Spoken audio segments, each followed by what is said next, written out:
요즘 여러분에게 신나는 일, 혹시 좀 기분 좋은 일, 이런 일들이 좀 있으십니까?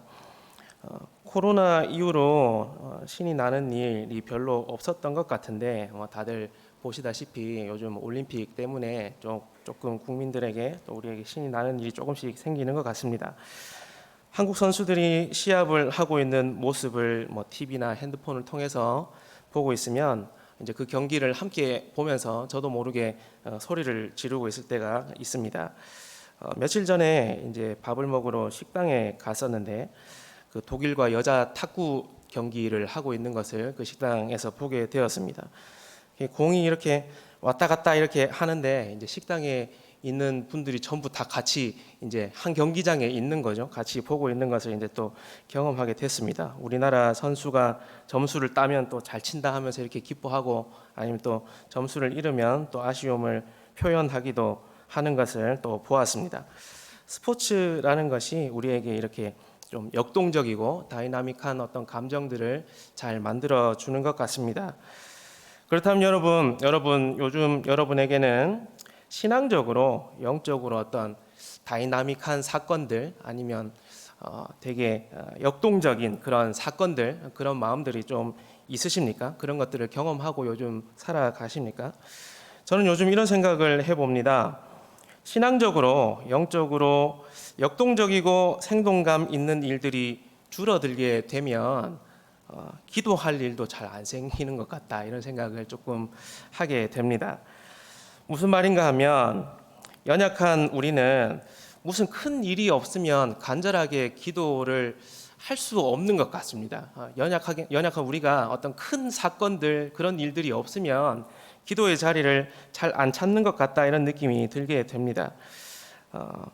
반복되는 무료한 일상을 살다 보면 기도하는 입술도 닫혀버리고 또 기도하는 마음도 굳어가는 그런 것을 경험하게 되는 것이죠. 우리의 기도가 살아나려면 신앙적으로 또 복음 앞에서 다이나믹하고 역동적인 일들이 좀 일어나야 할 것입니다. 피곤하고 고통스러운 일을 경험하면 여러분, 기도는 저절로 나오게 되어 있습니다. 그렇지 않습니까? 하나님께 이 문제를 해결해 달라고 매달리고 또 의지하는 그런 기도를 하게 됩니다. 그리고 살아계신 하나님의 은혜를 경험했을 때에도 기도는 저절로 나오게 됩니다. 하나님께 감사의 기도를 드리고 또 기쁨의 기도를 주님께 올려드리는 것이죠. 신앙의 역동성은 곧 복음의 역동성, 그 은혜의 역동성을 경험하는 것에 달려 있는 것입니다. 내 안에서 예수 그리스도의 복음이 살아 움직이는 것을 경험하고, 그리고 다른 사람이 복음으로 인해서 변화되는 것을 목격하고, 그리고 교회가 복음으로 인해 굳건하게 세워지는 것을 함께 누리게 된다면 교회의 기도가 살아나게 될 수밖에 없는 것이죠. 지금까지 해왔던 기도와는 좀 다른 패턴의, 다른 느낌의 어떤 기도가 나오는 것을 경험하실 수 있을 것입니다. 오늘 우리는 바울이 데살로니가 교회를 위해 기도한 내용들을 조금 살펴보려고 합니다. 복음이 전파되고 또 복음이 확장되는 그 현장 한가운데에서 바울이 데살로니가 교회를 위해 기도한 것을 통해 우리 함께 기도에 대해서 좀 도전받는 그런 시간들이 되었으면 좋겠습니다. 데살로니가전서 2장과 3장은 바울 자신을 향한 악의적인 비방에 대한 변론 부분이다라고 말씀을 드렸습니다. 데살로니가전서 2장 1에서 16절은 바울이 데살로니가에 있을 때 그 자신의 행동에 대한 변호를 하고 있습니다. 바울 자신이 데살로니가에서 선교 사역을 했을 때 어떤 마음을 가지고 사역했는지를 4가지 비유를 통해서 알려주고 있습니다. 첫 번째로 이야기한 것이 충성스러운 청지기의 모습으로 내가 사역했다라고 말했습니다. 그리고 두 번째가 사랑이 넘치는 유모의 모습으로 내가 거기에서 사역했다라고 말합니다. 그리고 세 번째가 본이 되는 아버지의 모습으로 데살로니가에서 사역했다라고 말합니다. 그리고 마지막 네 번째가 고난당하는 사자의 모습으로, 그런 마음으로 데살로니가에서 내가 사역하고 선교 활동을 했다라고 변론을 하고 있습니다. 그리고 데살로니가전서 2장 17에서 3장 끝까지는 현재 바울 자신이 데살로니가에 부재하고 있는 것에 대해서, 데살로니가를 떠날 수밖에 없었던 것에 대해 변론하고 있습니다. 자신이 본의 아니게 데살로니가를 떠날 수밖에 없었던 사정과 그리고 가능한 한 빨리 데살로니가로 돌아갈 것이다 라는 내용을 말하고 있습니다. 바울을 모함하는 무리들은 바울이 데살로니가를 떠난 것을 가리켜서 바울이 데살로니가 교회를 버리고 자기만 살겠다고 도망한 것이다 라고 남아있는 사람들에게 비방을 했습니다. 다들 아시다시피 바울은 데살로니가를 버리고 자기만 살겠다고 도망간 것이 절대 아니었습니다. 바울은 열정적으로 데살로니가로 돌아가길 원했지만 2장 18절에 의하면 사탄이 바울을 막아섰기 때문에 돌아갈 수 없는, 어쩔 수 없는 그런 상황들이 있었다라는 것이죠. 그래서 바울 자신을 대신해서 자신의 사랑하는 영적 아들인 디모데를 데살로니가 교회로 보내게 됩니다. 제가 지난번에 설교 때 이 설교를 하면서 강조했던 부분이 데살로니가전서 3장 1절과 5절에 등장하는 참다 못하여라는 단어였습니다. 말이었습니다. 바울은 데살로니가 교회를 향한 뜨거운 사랑의 마음으로 참을 수 없어서, 무슨 일이 일어났는지 정말 견딜 수 없어서 참을 수 없는 그 사랑의 마음으로 자신의 사랑하는 영적 아들인 디모데를 파송하게 되었습니다. 저는 바울이 3차 선교 여행을 모두 완수할 수 있었던 이유는 기본적으로 복음과 교회를 향한 사랑 때문이었다라고 생각을 합니다.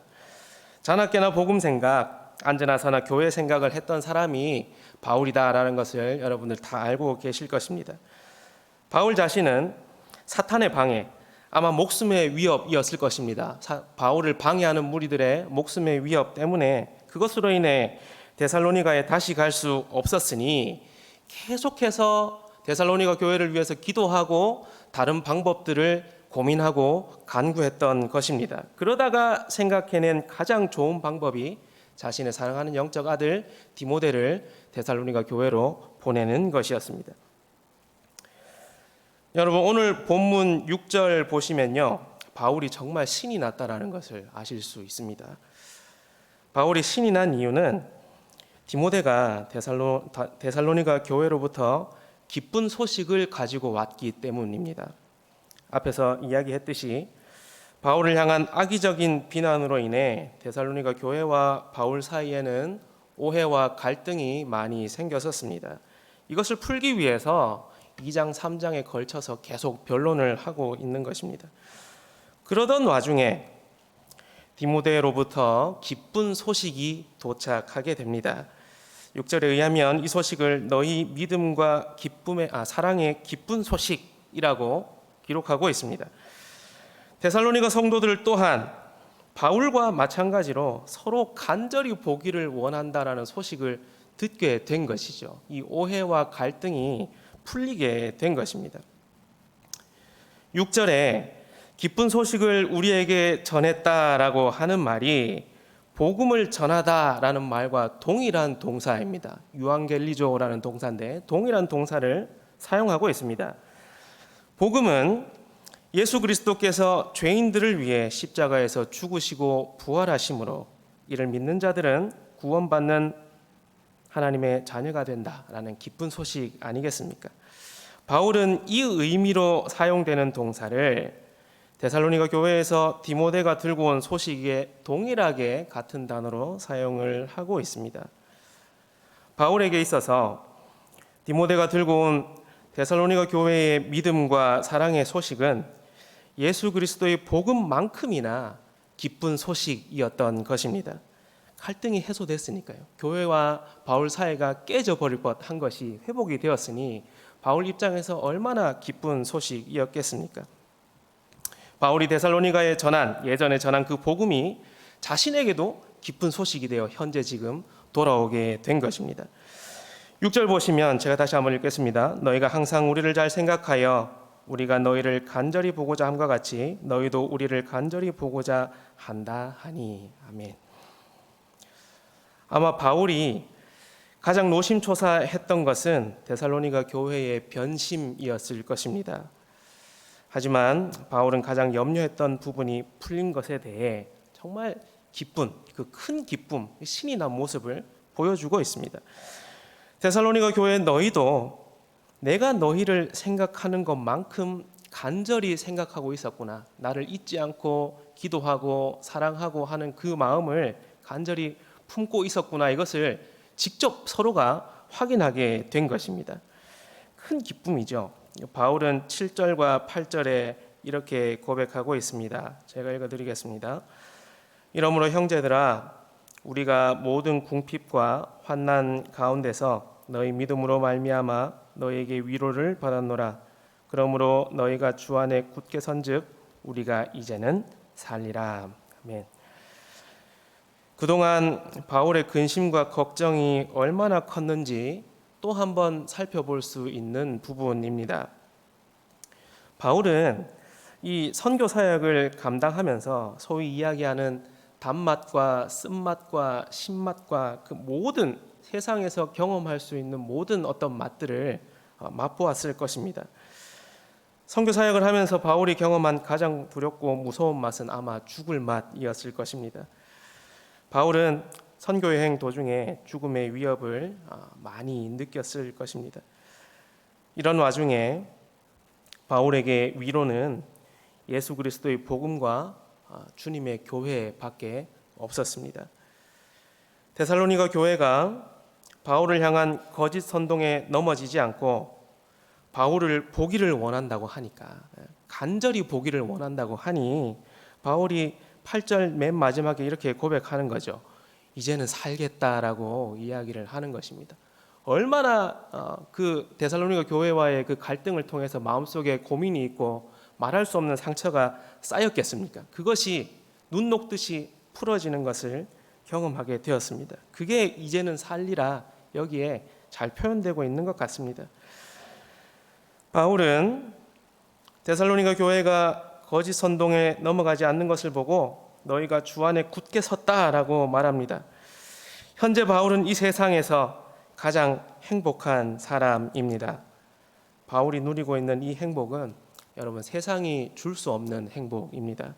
세상의 것을 취해서는, 세상의 것을 이루어서는 경험할 수 없는 신적인 행복이죠. 하나님께서 주시는 정말 큰 기쁨입니다.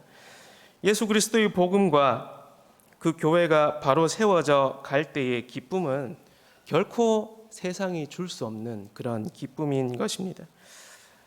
여러분, 그리스도인이 경험해야 할 기쁨과 위로는 다른 것이 아니라 복음으로부터 와야 할 것입니다. 이 기쁨이 복음이 아닌 다른 것으로부터 오게 되면 그것은 분명히 나중에 문제를 일으키게 될 것입니다.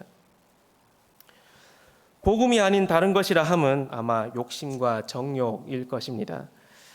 자신의 욕심과 정욕을 이룬 뒤에 그 기쁨을 하나님의 영광을 나타내는데 사용할 수 있겠습니까? 그 기쁨이 하나님의 영광을 드러낼 수 있겠습니까? 그런 기쁨으로는 자신의 영광밖에 드러낼 수가 없는 것입니다. 그래서 그리스도인의 기쁨은 복음으로부터 오는 것이 가장 합당한 것입니다. 그러면서 바울은 10절에 주야로 심히 간구함은 너희 얼굴을 보고 너희 믿음이 부족한 것을 보충하게 하려 함이라 라고 말합니다. 바울은 하나님께서 주신 기쁨과 위로를 그냥 경험하는 데서 거기에서 그치지 않고 다음 해야 할 일들을 또 바라보고 있습니다. 바울은 데살로니가 교회를 위해 주야로 계속 기도했는데 그것은 너희 얼굴을 보고 부족한 믿음을 보충하는 것이다 라고 말하고 있습니다. 여기서 보충한다라는 말은 회복한다, 완전하게 한다라는 의미를 가지고 있습니다. 바울이 데살로니가 교회가 믿음이 부족하다라고 말하는 부분은 그들의 교리적이고 윤리적인 부족함에 대해서 또 바울이 다음을 바라보며 말하고 있습니다. 이 부분은 4장에 가서 또 자세히 다루도록 하겠습니다. 바울이 4장부터 실제적인 어떤 부족한 부분들을 또 말하고 있으니 거기부터 4장부터 또 다루어 보도록 하겠습니다. 바울은 데살로니가 교회의 부족함을 채워서 그 교회를 온전하게 만들기를 그 다음을 바라보며 또 하나님께 갈망하고 기도하고 있습니다. 바울은 주께서 주신 기쁨과 위로로 힘을 얻어서 데살로니가 교회를 온전하게 세우는 데 사용하려 하고 있습니다. 바울은 그 누구보다 여러분 복음을 역동적으로 전파한 사람이었습니다. 복음이 사람을 어떻게 변화시켜 나가는지를 직접 경험한 사람입니다. 그리스도인은 자신에게 복음이 어떻게 역사했는지를 경험하는 것과 그리고 다른 사람을 어떻게 변화시켜 나가는지 목격하는 것, 이 두 가지를 경험하는 게 정말로 중요합니다. 그리스도인이 자신에게 일어난 복음으로 인한 변화를 설명할 수 없다라고 한다면 하나님의 은혜가 나를 지금까지 어떻게 바꿔 왔는지 변화시켜 오셨는지를 설명할 수 없다라고 한다면 이것은 심각하게 다시 생각해 보아야 할 문제입니다. 그리고 다른 사람에게 일어나는 복음으로 인한 변화를 지금까지 별로 목격하지 못했다라고 한다면 이것은 참으로 아쉬운 일입니다. 여러분, 이 두 가지가 맞물려 돌아가야 우리의 신앙생활이 풍요로워질 것입니다. 이 두 가지가 신앙생활 속에서 함께 일어나야 복음의 역동성을 함께 경험하면서 신앙생활을 이어가실 수 있을 것입니다. 이런 과정을 거치면서 우리의 기도도 생명력 넘치는 그 기도 생활이 또다시 펼쳐질 것이다 라는 말씀입니다. 여러분, 우리의 기도가 살아있는 기도가 되기를 소망합니다. 매일 비슷한 반복되는 패턴의 기도가 아니라 새로운 기도 제목들이 생겨나는 그런 기도 생활이 되었으면 좋겠습니다. 그런 기도가 여러분 성도님들 자신도 그렇고 우리의 교회를 살려나가는 영적인 힘의 원천이 될 것입니다. 바울은 11절부터 13절에서 자신이 지금까지 해왔던 그리고 지금도 하고 있는 기도를 말하면서 자신의 변론을 마무리하고 있습니다. 여기에서 등장하는 게 바울의 기도가 3가지 정도 나오는데요. 이 기도는 데살로니가 교회를 향한 바울의 마음을 요약해서 보여주는 기도입니다. 1에서 3장까지의 요약이라고 보셔도 무방할 것 같습니다. 첫 번째, 3가지 기도했다고 말씀드렸는데요. 첫 번째 기도한 게 11절에 나옵니다. 저희 11절 같이 한번 읽어보도록 하겠습니다. 시작. 하나님 우리 아버지와 우리 주 예수는 우리 길을 너희에게로 갈 수 있게 하시오며 아멘. 계속 말씀드렸던 부분입니다. 바울이 데살로니가 교회를 향해서 하나님 앞에서 계속해서 기도하고 있는 부분이죠.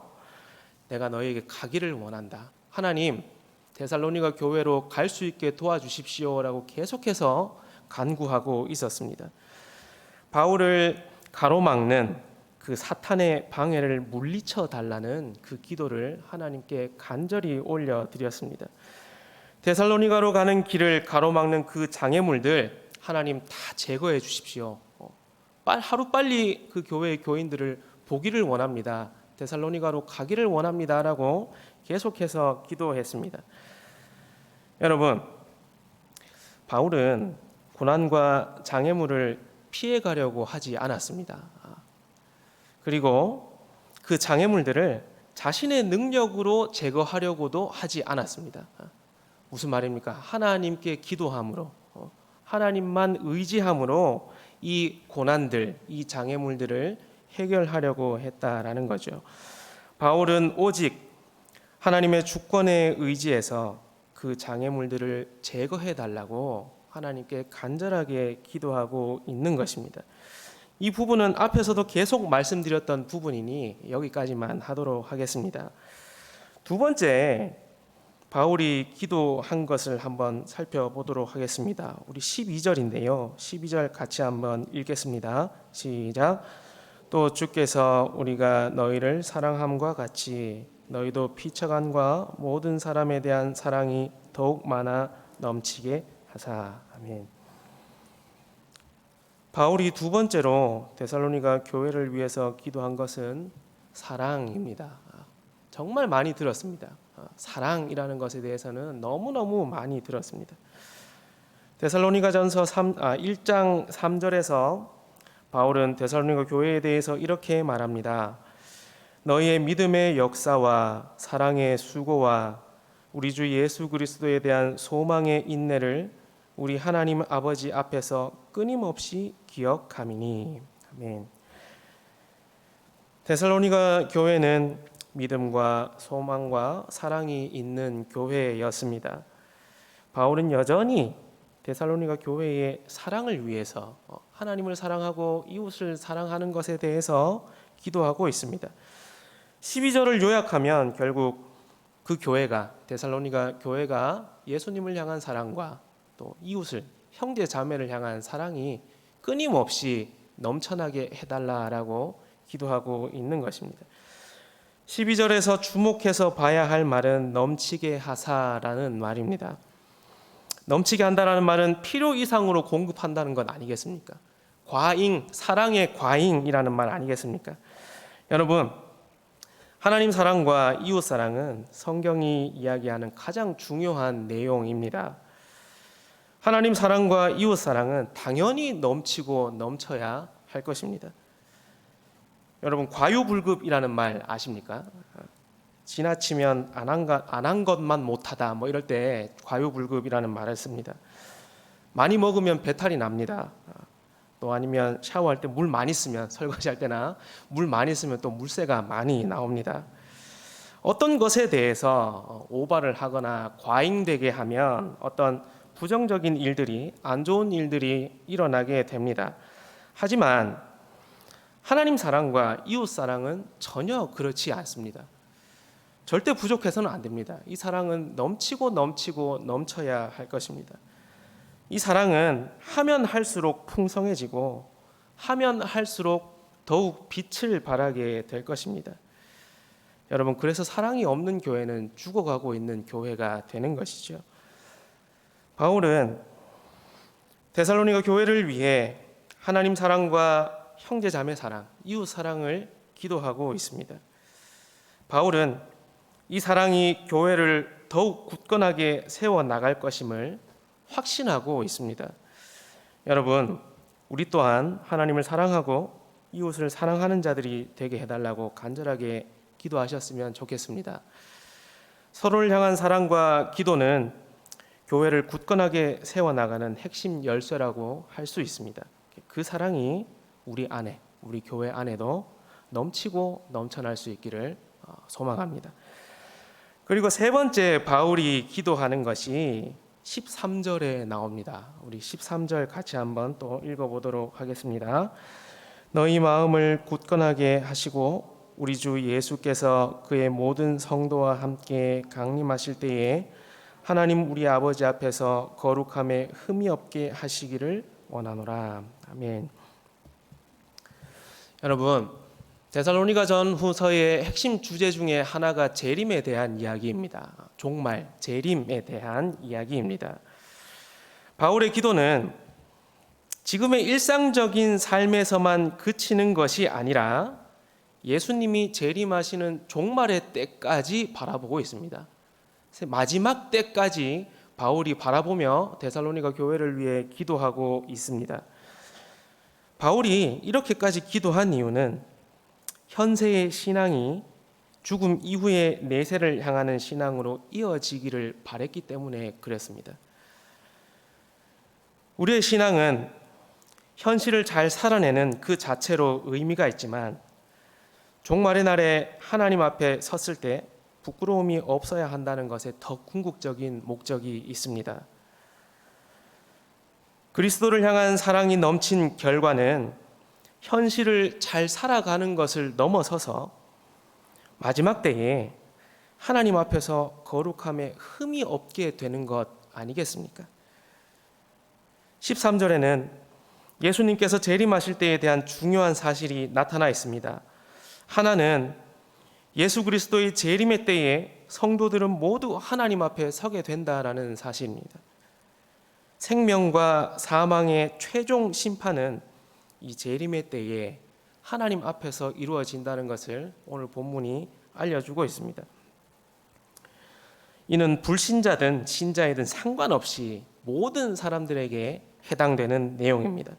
그리고 또 하나 알 수 있는 다른 하나는 그리스도 안에 있는 성도들은 종말의 때에 거룩함에 흠이 없게 될 것이다 라는 사실입니다. 이는 구원의 완성된 모습인 영화의 모습이다 라고 말씀드릴 수 있습니다. 그리스도 안에 있는 성도들은 반드시 거룩한 모습으로 종말의 때에 하나님 앞에 서게 될 것입니다. 거룩함에 흠이 없는 모습으로 마지막 때 최후 심판 때 앞에 성도들은 서게 된다라는 이야기죠. 이 땅에서 살아가는 우리는 죽음 이후의 삶을 잘 알지 못합니다. 죽음을 경험한 사람이 살아있을 수 없기 때문에 우리에게는 죽음에 대한 경험이 없습니다. 죽음과 종말에 대한 이야기는 성경을 통해 들을 수밖에 없습니다. 그렇기 때문에 이 부분에서 왜곡된 이야기들이 많이 나타나는 것 같습니다. 하지만 여러분, 성경을 통해서 드러나는 이 마지막 때에 대한 이야기, 죽음에 대한 이야기들을 말씀을 통해서 충분히 잘 이해하시면 좋을 것 같습니다. 여러분, 그리스도 안에 있는 성도들은 마지막 때를 두려워하지 않아도 됩니다. 종말의 때를 두려워하지 않아도 됩니다. 경험해보지 못했다고 해서 없는 것이 아니지 않습니까? 지옥은 우리가 경험할 수 없지만 성경은 분명히 지옥이 있다라고 말합니다. 우리는 그렇게 죽음 이후의 삶을 성경을 통해 알아가게 되는 것입니다. 여러분, 바울은 데살로니가 교회를 위해서 기도합니다. 이 땅을 살아갈 때 믿고 따랐던 그 신앙이 마지막 때까지도 이어질 수 있게 해달라고, 내세에도 이어지는 그 신앙이 될 수 있게 해달라고 기도하고 있습니다.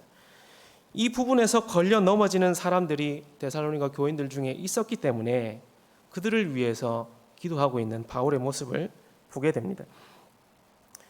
여러분, 우리는 거룩한 하나님의 자녀들입니다. 아버지의 자녀는 아버지가 하는 일을 두려워하지 않아도 됩니다. 자녀는 아버지가 하시는 일의 혜택을 받아 누리는 존재이기 때문에 아버지가 하시는 일에 대해서 두려워하지 않아도 될 것입니다. 마지막 때에 우리의 아버지이신 하나님께서 하실 일 앞에서 자녀인 우리는 두려움이 아닌 믿음의 자세로 그 일들을 바라보며 기다리면 될 것입니다. 여러분, 바울의 기도가 이렇게 마무리가 됩니다. 여러분, 우리는 바울의 이 기도에 주목하기를 원합니다. 여러분, 바울의 기도를 보시면 거짓이 없습니다. 사심이 없다는 것을 보게 됩니다. 오직 복음 앞에서의 진실함과 신실함만 있다는 것을 바울의 기도를 통해 알게 됩니다. 바울을 모함하는 무리들의 거짓 선동은 결국에 마지막에 가서는 거짓으로 드러날 수밖에 없습니다. 왜냐하면 바울이 데살로니가 지역에서 했던 사역에 거짓이 하나도 없었기 때문에 그렇습니다. 바울의 중심과 그의 사역은 진실한 사역이었습니다. 여러분, 바울은 12절에 제가 다시 읽겠습니다. 주께서 우리가 너희를 사랑함과 같이 너희도 피차간과 모든 사람에 대한 사랑이 더욱 많아 넘치게 하사라고 말합니다. 데살로니가 성도들을 향한 바울의 마음을 가장 잘 보여주는 구절이라 할 수 있겠습니다. 영혼을 향한 차고 넘치는 사랑에 거짓이 끼어들 틈이 없었던 것이죠. 사랑하는 동의 성도 여러분, 우리가 서로 사랑한다는 것이 드러나는 가장 큰 증거 중에 하나가 기도일 것입니다. 서로를 향한 기도일 것입니다. 바쁜 인생을 살다가 보면 하나님 앞에서 잠잠히 기도했을 때가 언제인지 기억조차 나지 않을 때가 있습니다. 기도해야지 하면서 기도하지 않는 것이 우리의 연약한 모습이고 죄악된 모습입니다. 중요한 일 앞에서도 기도를 건너뛰려고 하는 것이 우리의 악한 모습입니다. 바울의 이 사랑의 기도에는 사심이 없고 거짓이 없었습니다. 이런 마음으로 선교 사역을 했기 때문에 반대 세력에게 책 잡힐 것도 없었던 것이었죠. 여러분, 사랑에도 여러 가지 종류가 있습니다. 사랑은 관심을 가지고 실제적인 필요를 채우고 살갑게 챙기는 것일 수도 있고, 몸은 떨어져 있지만 멀리서 또는 뒤에서 지속적으로 기도하는 모습으로 그 사랑의 모습이 나타나기도 합니다. 데살로니가 전서에서 바울은 이 두 가지의 사랑의 모습을 모두 보여주고 있습니다. 여러분, 우리 교회가 사랑으로 기도하는 모습을 회복하고 더욱더 힘쓸 수 있었으면 좋겠습니다. 그 기도에, 사랑의 기도에 더욱더 힘쓸 수 있기를 소망합니다. 우리의 실제적인 필요를 채우는 것도 중요하지만 그것보다 우선적으로 영적인 필요들, 기도의 필요들을 꾸준히 지속적으로 채워나갈 수 있었으면 좋겠습니다.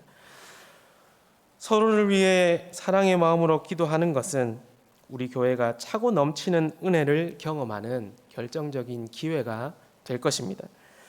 각자의 자리에서 그리고 예배로 모였을 때 서로를 위해 함께 기도할 수 있는 우리가 되었으면 좋겠습니다. 말씀을 맺습니다. 여러분, 바울은 드디어 자신을 향한 악의적인 비방에 대한 변론을 마쳤습니다. 3장까지 다 끝냈습니다. 하나님께서는 이를 통해 데살로니가 교회와 바울이 서로의 사랑을 확인할 수 있게 해주셨습니다. 복음을 사랑하고 교회를 사랑하고 형제자매를 사랑하는 그 마음이 서로 간의 갈등을 풀어내는 결정적인 단서가 되었던 것입니다. 여러분, 우리는 계속해서 기도해야 합니다. 여러분, 아무것도 하지 않는 것이 영적인 위기입니다. 그리고 늘 같은 것만 반복하고 있는 것도 영적인 위기가 될 수 있습니다. 그래서 우리의 어떤 기도의 제목들과 우리가 기도하고 있는 패턴과 우리의 모습들을 다시 한번 잘 살펴보셨으면 좋겠습니다. 복음으로 인한 영적인 역동성이 회복되면 여러분, 새로운 기도 제목이 여러분의 입술에서 나오는 것을 경험하게 될 것입니다. 이 지점이 기도 생활에 있어서 참 중요한 것입니다. 기도가 재미있어지고 기도가 흥미로워지고 그리고 기도하고 싶다라는 그 마음들이 거기에서 나타나게 될 것입니다. 역동적이고 지속적인 기도는 우리의 지체들과 교회를 굳건하게 세워 나갈 것입니다. 기도에 더욱더 힘쓰는 우리 교회가 되기를 간절히 소망합니다. 같이 기도하겠습니다.